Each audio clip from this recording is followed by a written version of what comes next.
Would anyone else like to share? How about you in the back with the glasses, sir? My name's Bobby, and I am an addict. Hey, Bobby. Hi, Bobby. Hi, Bobby. You know, you folks aren't here because you're gamblers. You are here because you are terrible gamblers. Okay, Bobby. These folks don't need to stop doing what they're doing. They just need to get better at Okay. it. Who's All right, dealing? Bobby, please. Who's in? Hello? Eureka, Billie Jean! It's Bobby Riggs. I had a great idea. Male chauvinist pig versus hairy-legged feminist. You're still a feminist, right? I'm a tennis player who happens to be a woman. Don't hang up. By the way, I shave my legs. Billie Jean King, already a champion of women's rights, is now the most successful female player of all time. I am not saying that women don't belong on the court. Who would pick up the balls otherwise? Oh my God. There isn't a single thing I don't hate about Bobby Riggs. You know what I'm doing? I'm cooking. I'm cooking. I won the triple in Wimbledon. I could beat Billie Jean King. Does she have the nerve? Call Bobby. Tell him it's on.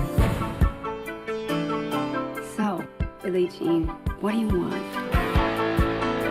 Now, don't get me wrong. I love women in the bedroom and in the kitchen. Keep talking, Bobby. The more nonsense you spell, the worse it's gonna be when you lose. I'm gonna be the best. That way I can really change things. Ladies and gentlemen, I'm going to put the show back in chauvinism. Bobby's a clown. This whole thing's an act for him. Business, sports, you name it. At the very top, it's a man's world. It's when we want a little bit of what you've got. That's what you can't stand. 40 million people are watching. The battle you've all been waiting to see. Now I'm done talking. Let's play. The battle of the sexes.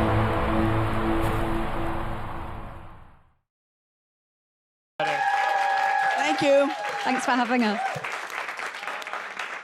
I want to talk about the movie and making the film and telling Billie Jean's story. But Billie Jean, I'm curious. You know, when the movie ended, I looked it up, and you remained good friends with Bobby after the Battle of the Sexes. Is that true? That's very true, because the reason I beat him is because I respected him. He was one of my heroes, and he was #1 in the world. I know it's going to sound ancient, but in 1939, he won Wimbledon singles, doubles, and mixed. That was the tournament to win in the old days. And then the Second World War came along, and he never got the attention he deserved. You know, you could just tell he was just loving this moment where he's finally getting the attention he thought he deserved. So I understood why he wanted it so badly, because I knew his history, and it really helps to know people's journey to have compassion for them. But I also prepared for it, and he didn't know anything about me, which probably helped me, because it's, you know, dominant groups know very little about subdominant groups, and subdominant groups know a lot about the dominant group. And so in this case, he's the dominant group, I'm a subdominant group, so I did know a lot about him, and I think that was to my advantage.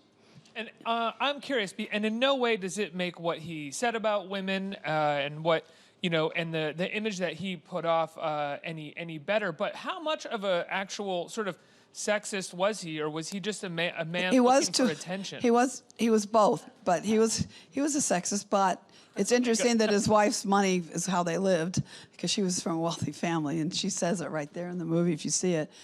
So that gives you a better grasp. But anybody that has to gamble and hustle like that, I mean, let's face it, it's got a challenge. You know, in today's society, people wouldn't think it's so funny anymore. But it worked, and he really is a great promoter. And I love entertainment, and I promoted it with him, and I enjoyed it. And could joke with him. You know, you got to go with it. You got to make it fun.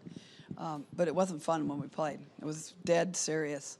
Your last words to him, you've said in 1995 were, "I love you," right? Yeah, we both did. And I was trying to explain to him that this match was about social change. It wasn't about, you know, for him it was money. For me it was about social change in history. So he finally understood we made a difference. The day before he passed away, he finally got it. That's unbelievable. Do you think he believed in that difference as well? No, he did by then, because he had time to reflect, and people told him. So yes, he did understand. That's fantastic. So now, this story, The Battle of the Sexes, this is the second time this story has been told on film, right? Wasn't there a TV movie with there was, Holly with Holly Hunter in Hunter. the mid-90s? Who did a great So you've job. had 2 Academy Award-winning actresses portray you, which is pretty unbelievable. No pressure. What was it like when they approached you to do it this time? Just, it's really overwhelming, but my partner, Ilana, said, well, who's going to play Billie? And they said, Emma Stone. I went, Can't say no to that. Doesn't get any better than that. So, and then they said Larry's going to be Steve Carell, who's another one of my favorites. I'm like, okay, this is. Bobby was going to be Steve Carell. Yeah, Bobby. I'm sorry. Bobby was going to be. So Austin, Larry is right over here. Sorry, Austin. So, but anyway, these two are amazing. I've gotten to know them a lot since the movie. We've been doing a lot of film festivals, and they're just fantastic human beings. And they really care about their craft, and they work so hard. And it's been such an honor to work with them and see them. I just, everyone's becoming a friend, which is what I wanted out of this. Relationships are everything, by the way. Andrea, you play Marilyn, who is essentially Billie Jean's first female lover, first lover after sort of realizing her sexuality in the early 70s, correct? Yes. Yeah. I don't really want to mischaracterize No, your sexual history. The movie got the essence correct. Yeah, not specifically the timeline for the Yeah, thing. Yeah, you have to sort of truncate it for the movie. It's a biopic. Yeah. It's not a documentary. I know that Marilyn and Billie Jean didn't necessarily leave off on the best of terms at the end of their relationship, but did you contact Marilyn or try to learn anything about her? She passed away. Oh, excuse me. I'm so sorry. Yeah. So no, and I said obviously yesterday. No, not posthumously or otherwise, yeah.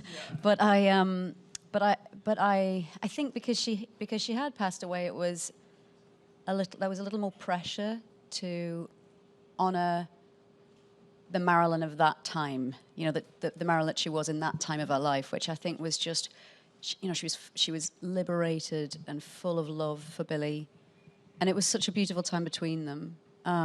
It was a little like chasing a shadow, trying to find solid information on Marilyn, whereas with Billie, everything's so well documented, and we all know Billie. So in a way, it was kind of a liberating experience for me because I could fill in a lot of the pieces of the puzzle. And we talked about it afterwards, and Billie said I was very like her, but having played a lot of characters who did exist, I don't quite understand how that happened. Well, you got it. Whatever you did, however you processed, you got it. It was just shit, an accident. No, we talked a lot, all of us. Val talked a lot about how Marilyn was a catalyst for Billie Jean to see her body in a different way, and her, and her heart. And I found that really interesting and really inspiring. And it was such a lovely thing to play Marilyn because I felt free and out of my head, I think one of the beautiful things that you bring to Marilyn is this idea that everything is for her is Billie Jean, because the reason that she is so open and she is so free is that she has let go of so much of her nuclear family, of her other types of family, because of who she is, and so she finds a new family in Billie Jean. Yeah. Yes. And I think there's something in her nature. What's that line from the Janis Joplin line? Fear is just another word for nothing left to lose. Freedom's just another word for nothing left to lose. Which always makes me think of fear. And it makes me think of how much, I try not to operate as a person in life, from a place of fear, but rather from a place of, hope and faith and try and be in the solution in life. And Marilyn was, at that time, not operating from a place of fear in our story. She was just really moved by love. And I thought that was really, really beautiful. Austin, you play Billie Jean's husband, Larry King, not Larry King, the talk show host. Not with the suspenders. I have to tell you, I have to be honest, after I saw the movie and I looked up Larry King, I was like, wait a second. No, okay, it's not Larry King, the talk show host. Who also has this incredible love of Billie Jean, even when he sort of understands what's going on between her and Marilyn. And it's a beautiful relationship that still continues to this day, right? You guys are very good friends and business partners in many ways, or you were. Yeah, we still have we probably still have some connection in business. But Alana, my partner, and I are, Alana Kloss was #1 in the world in doubles and great business person. But she and I are his, and Nancy, his wife now, their children's godparents. That's so cool. So it's great. We're really, in fact, they came into town to watch, and everybody's together, and it's been really nice. Did you meet with Larry? Did you talk to him about that time? I didn't before the filming started. The way that the audition process happened for me was that it was just very quick. It was, all right, you're going to read for John and Val tomorrow, so there just wasn't the time that I had to prepare. And what I really connected with was the love that was in the words, you know, this wonderful script by Simon Beaufoy, that I saw that this was a man dedicated to a strong, powerful woman. And I mean, you fall in love with her immediately. I mean, Look at those glasses. She's amazing. But not just that. I mean, listen to the way she speaks. I mean, it's incredible. We're all going to leave here today feeling better about ourselves and that we can go out and make a difference. You know, I love being around you. And I think Simon did a wonderful job of capturing that spirit, as did Emma, bringing that character to life. So it made my job incredibly easy. And I don't mean to say that I wasn't giving my fullest and all of my energy to Larry, because I so was, but it came very naturally to me because of who you are. I mean, just the way you were speaking earlier, it's just so eloquent. You know, it's almost like Sun Tzu's The Art of War, but it's like The Art of Love. You know, you should change the title of Pressure is a Privilege. What, The Art of Love? That's good. I like that. I'm in the middle of writing a book, so you never know. That's helpful. And I'll attribute it to you. Billie Jean I'll King's attribute The it Art to of you. Love. Oh. Billie Jean, I'm curious. I don't want to get too personal here in front of a live studio audience, but watching the film, I was fascinated by the relationship with Larry at this time, and sort of after him getting over having a bit of a broken heart, still sort of maintaining a relationship with you. I mean, you guys maintained it. Larry never wanted a divorce. Really? Never. What? No. But so that's he a whole knew, nother discussion, but no. Because you guys were you were partners in many ways. Well, we were totally. I wouldn't want to leave you either. But we were totally in love. When I saw him from across the room and fell in love with him. So it was at Cal State LA Library. I'll never forget it. So he and I, I went into this in totally good faith as a straight woman. So I love this guy. The guy is smart. He was a biochemistry major. I love smart guys. He was gorgeous. If you look at old photos of Larry, he's beautiful. Well, I thought he was gorgeous. That's all that matters if you love somebody. And we actually had a very good relationship. So this was really difficult. I mean, it was difficult probably way beyond the movie, where the 1973 was very difficult. Our last great year was 76, because I broke up with Marilyn pretty quickly. We probably were together a little over a year. But I was still seeing Larry. I mean, I was trying to figure myself out. Oh, my God, it was a mess.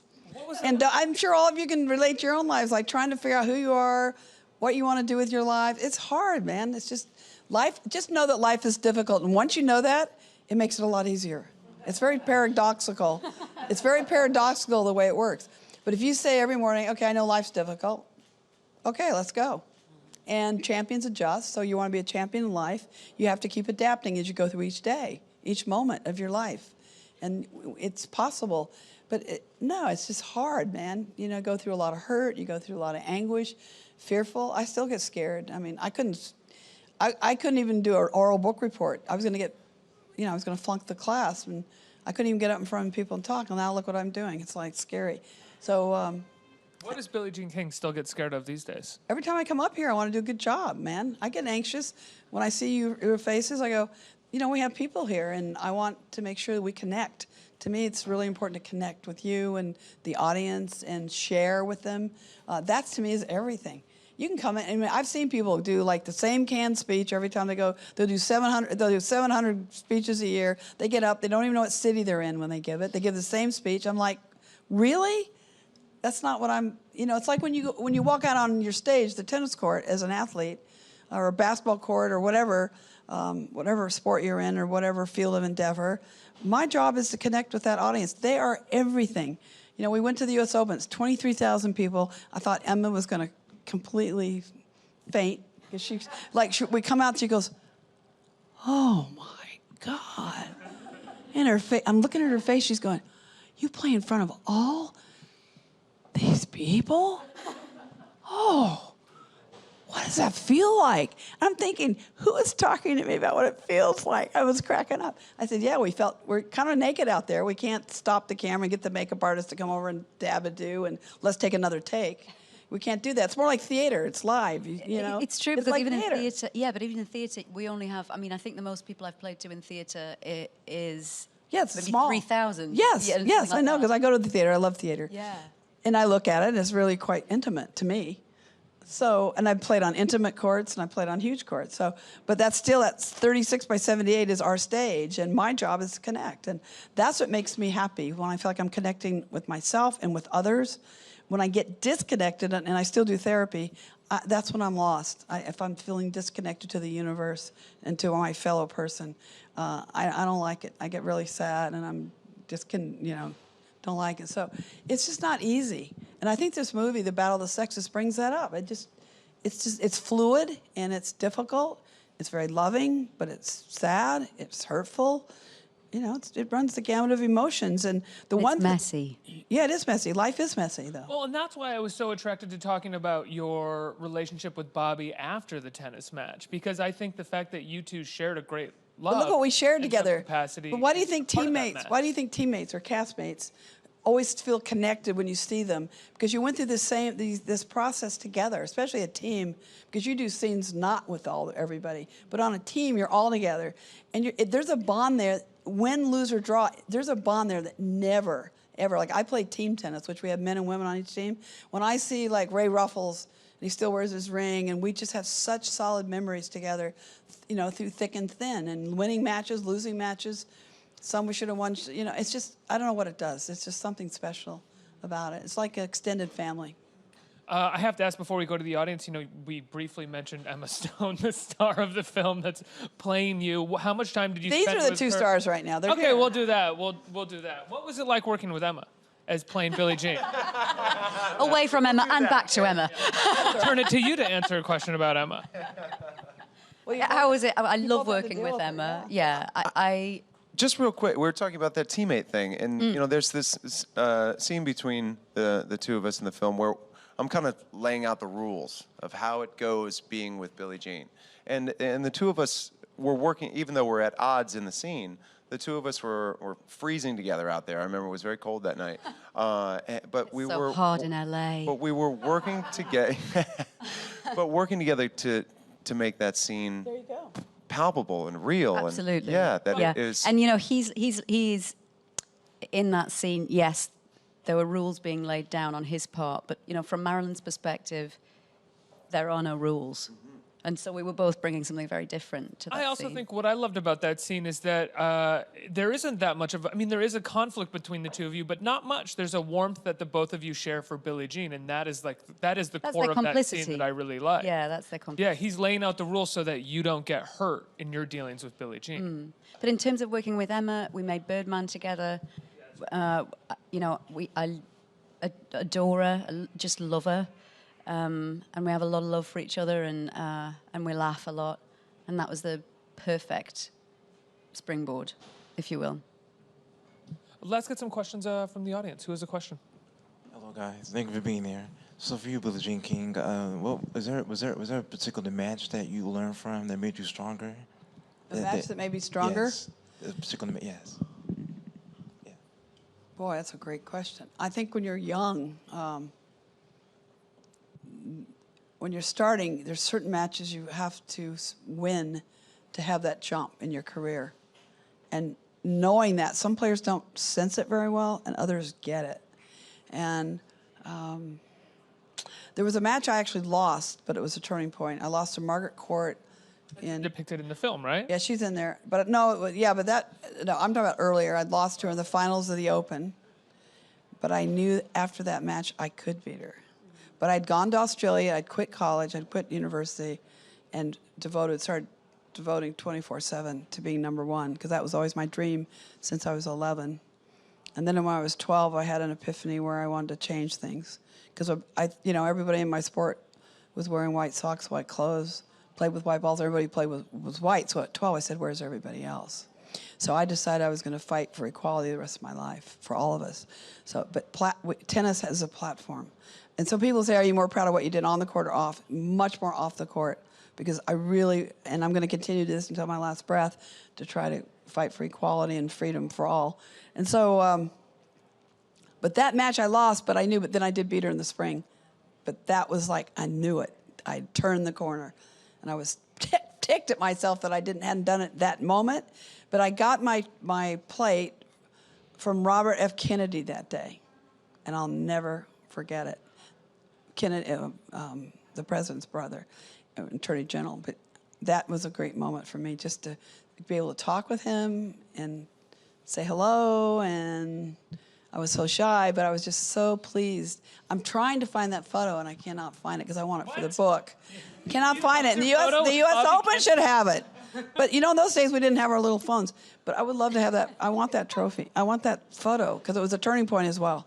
You know, it's an incredible life when you've lost a photo of Bobby Kennedy. I didn't get it. I never got it. So many other things. No, you mean the U.S. Open lost it? They were taking the photos. You don't know how it was, Ricky, in those days. It was, you know, you had one photographer going, everybody look, and that was it. That's why there's so little information, actually, compared to the younger people in life. Let's get another question from the audience.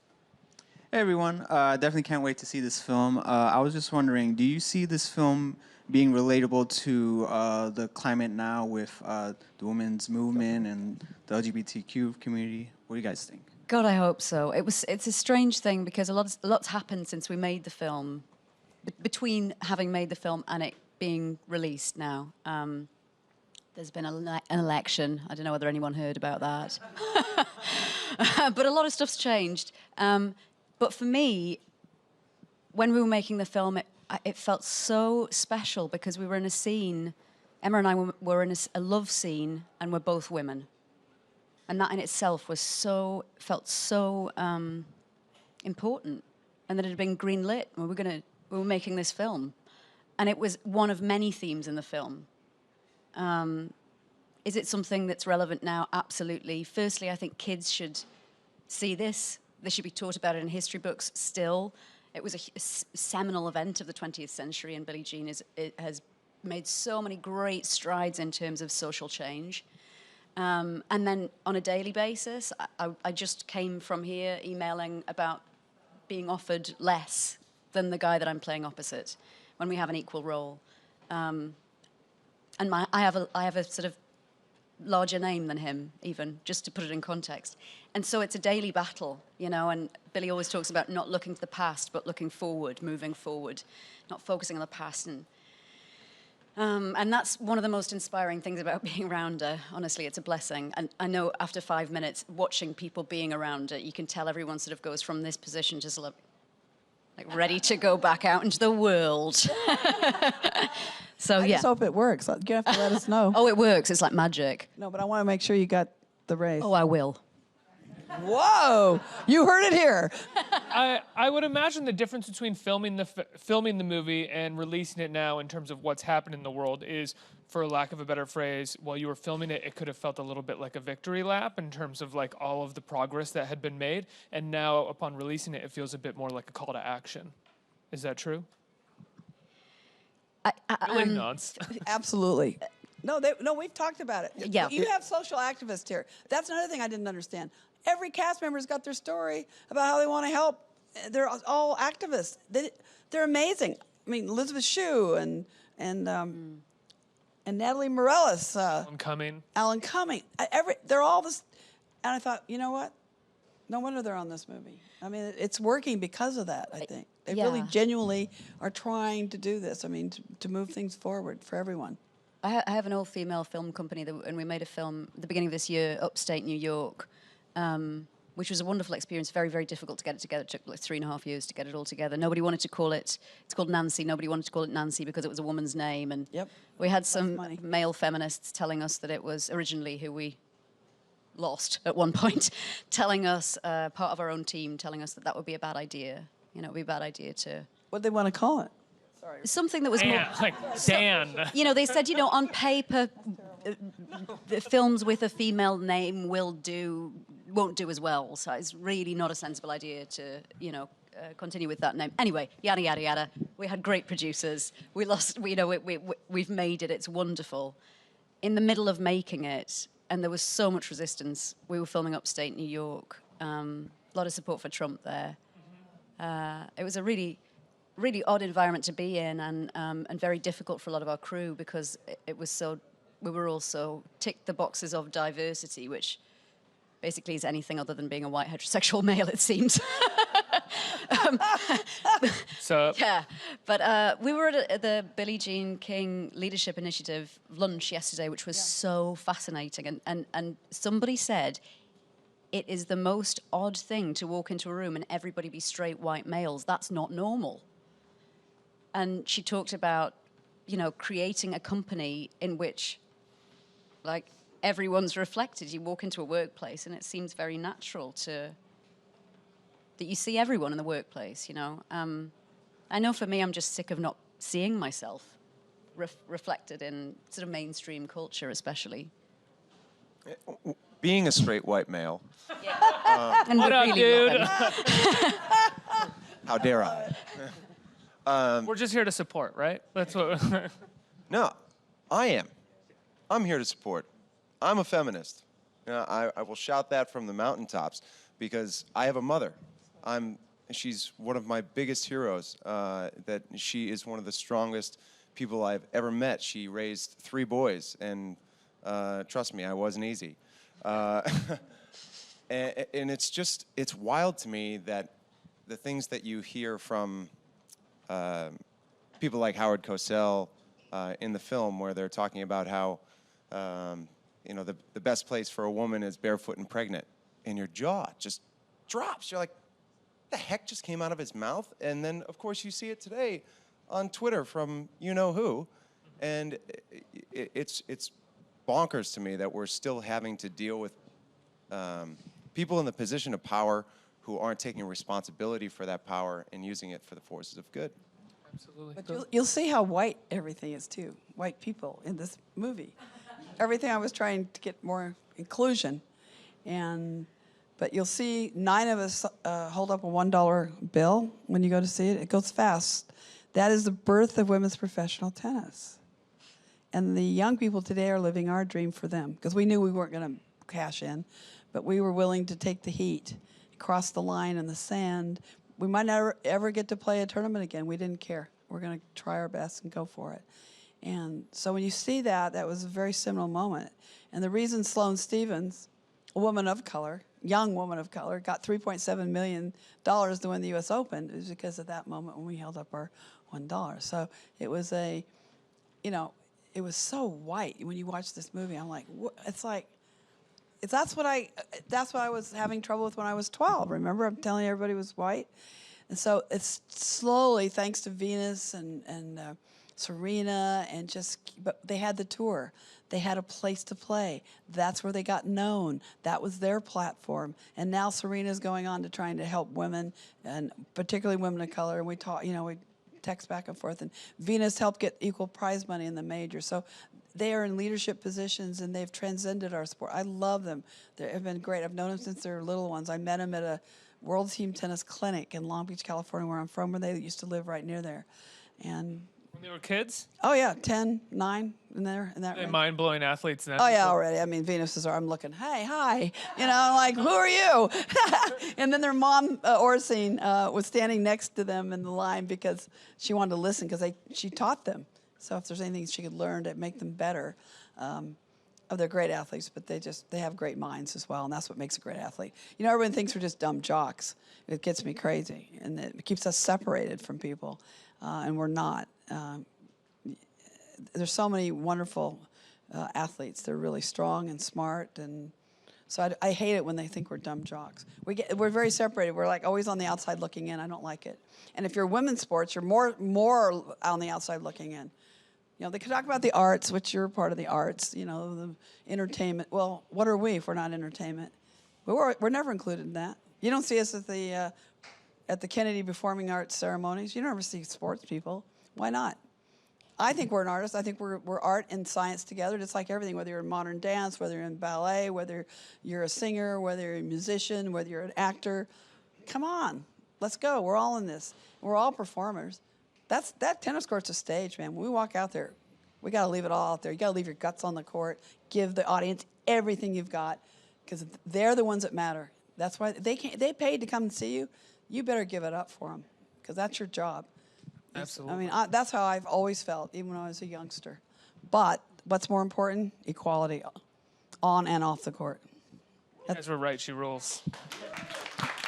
Yeah, I love you guys. I'd love to hear what their dreams are. I love the film. It's so inspiring. So you do You're like it. incredibly inspiring. Thank you. Miss Billie Jean King. How can people see Battle of the Sexes, you guys? When can people see the film? 22nd in some September of the cities. 22nd. 22nd and in a lot of cinemas, which is great. Yeah, and today's the anniversary of the match, actually. We played it on September 20th, 1973, so it's 44 years today. And the first Pour one weekend... out for Bobby. Yeah, and the first weekend, 21st Century Fox will give 79 cents. That's what women are kind of on the average that we make compared to men, to the Women's Sports Foundation, which I founded in 1974 to try to help us. So if you buy a ticket, 79 cents will go to the Women's Sports Foundation, just as a nice gesture. But I think it's fantastic they're doing that for us. And it's been great working with Fox Searchlight. You'll even see the old logo. I don't know if you noticed in the film, they actually filmed it. Jonathan and Valerie are amazing how they chose the film of the 70s yeah, that's why it looks authentic in that time. You'll see it look like, huh? And then the Fox Searchlight logo is the 1973 logo, so they really tried to make it authentic. Absolutely. Guys, give it up for these people. Let's hear it.